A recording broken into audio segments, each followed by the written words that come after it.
Mohun Bagan super জায়ান্টের বিদেশি line আপে যুক্ত হলেন নতুন এক মুখ, ব্রাজিলিয়ান উইঙ্গার রবসন রবিনো। যদিও পজিশনটা এক নয়, তবে মনে করা হচ্ছে গ্রেগ স্টুয়ার্টের জায়গাতেই তাকে দলে নেওয়া হয়েছে। এর ফলে আসন্ন আইএসএল মরশুমের জন্য সবুজ বেলুনের বিদেশি কোটা আপাতত পূর্ণ হয়ে গেল। এর আগেই খবর ছড়িয়েছিল স্কটিশ মিডফিল্ডার গ্রেগ স্টুয়ার্ট এবার দল ছাড়তে পারেন। কারণটা খুব স্পষ্ট, হোম সিকনেস।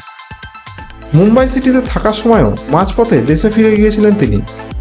এবারেও মরশুম শেষ হওয়ার পর নিজের দেশে ফিরে যেতে চাইছিলেন গ্রেগ। তাই মোহনবাগান কর্তারা খুব একটা জোর করেননি তাকে ধরে রাখার জন্য, বরং আগেভাগেই বিকল্প খোঁজা শুরু করে দিয়েছিলেন তারা। এই জায়গা থেকেই উঠে আসে রবসন রবিনোর নাম। বসুন্ধরা কিংস ছেড়ে তিনি এখন ব্রাজিলের ক্লাব আগুয়া সান্তায় খেলছেন।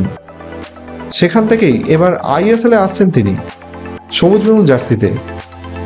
তবে একটা বিষয় নিয়ে প্রশ্ন উঠছে, উইঙ্গার পজিশনে রবসন কি সত্যি গ্রেগ স্টুয়ার্টের বিকল্প হতে পারেন?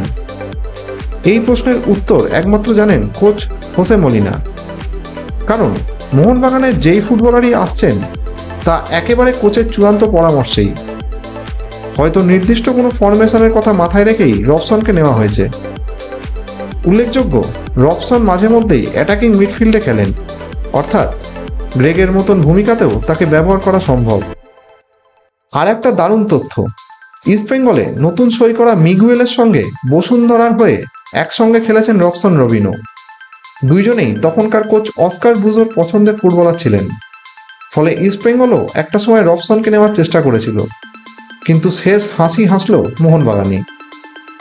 এখন দেখার রবসন কিভাবে মানিয়ে নেন আইএসএল আর মোহনবাগানের আক্রমণ ভাগে।